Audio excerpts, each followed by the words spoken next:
જય માતાજી મિત્રો, જો હું આવી ત્યાં બાજુ બહાર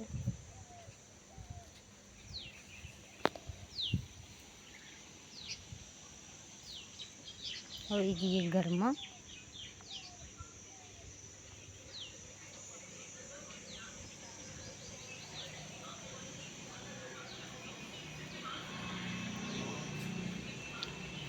ખાવા તો મેં સવારમાં બનાવી દીધું હતું. એક દિન તો ખાઈને ઊંઘી ગયા છે.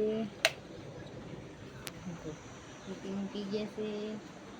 પિન્સુ પણ ઊંઘી ગઈ છે. પિન્સુ બેન ઊંઘી ગયા છે. એમની હાથ મારે ખોઈ બાંધવાની છે. હા, લેતા આવું ખોઈ બાંધવાની. જો મેં ખાવા કાઢ્યું નીતિન કે મેં પાણી લાવ્યા. નીતિન હાથું પાણી લેવાઈએ ફરી ખાવા બેસું. એ તો ખાઈને ઊંઘી ગયા.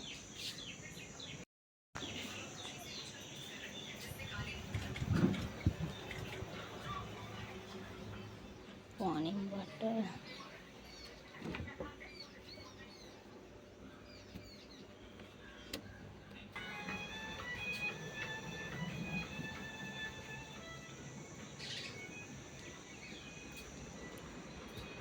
લો નીતિન ખાવું હોય ખાધું ફરી ખોઈ બધા લો પેલી હતી.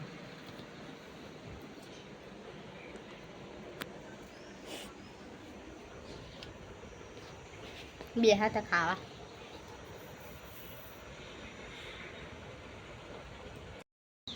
જો હું આવી ગઈ ખાઈને બહાર. કેમ કે મારે બધા લુગડા ધોઈ કાઢ્યા હતા ને મારા એકલા રહી ગયા હતા. કેમ કે પિન્સુ પજવતી હતી એટલે જો હું તમને કશુંક બતાવું.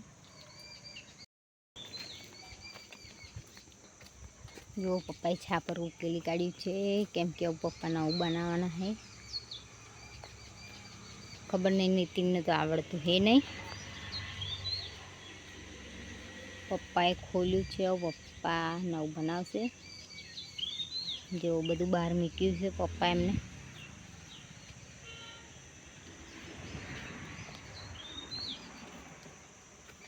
તાપમાં લુગડા ધોવાનું ત્યાં પિન્સુ ઊંઘતી નથી પણ જવતી હતી એટલે જો અહીં બેસીશું થોડીક વાર. પપ્પાને હે નહીં, પપ્પા કંઈક ગયા એટલે ચાલ પવન આવે છે. આ કશુંક મૂક્યું છે પપ્પા એમને મૂક્યું હોય ટાટી હોય એવું મતલબ. આ છે કૂવો. જો અમારે મોટર ચાલુ છે. નીતિન બાઇક પણ અહીં મૂક્યું છે. જો પિન્સુ ઊંઘી ગઈ છે.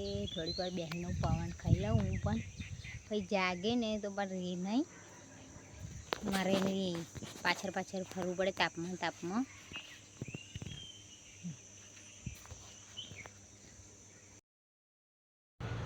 જો બપોર તાપ હતો એટલે પિન્સુને લઈને અહીં ઊંઘવા આવી હતી પણ અહીં પણ તાપ આવી ગયો છે. હવે જઈશું ઘરે. પિન્સુ રહેતી નથી, પજવતી હતી એટલે હું આ બાજુ લઈને આવી હતી. અહીં છયડો હતો. હવે અહીં પણ તાપ આવી ગયો. હવે ઘરે નાહી જઈશું. પિન્સુ ઉઠે એટલે જઈએ.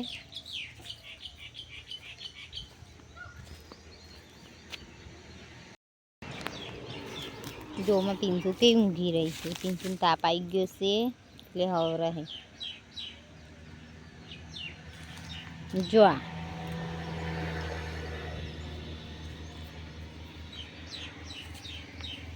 જો દીવું આવે, દીવું તાપમાં તો બેસતી નહીં. દીવું રીતે જો જાય તે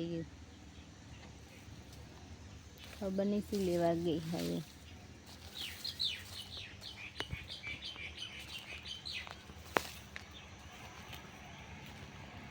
જો અમારે તો લેમડી આવી બધી બહુ થાય છે. જો પણ આગળ પણ છે. દીવું હેડી છે ઘેર. મંદિર આગળ લેમડું થઈ છે.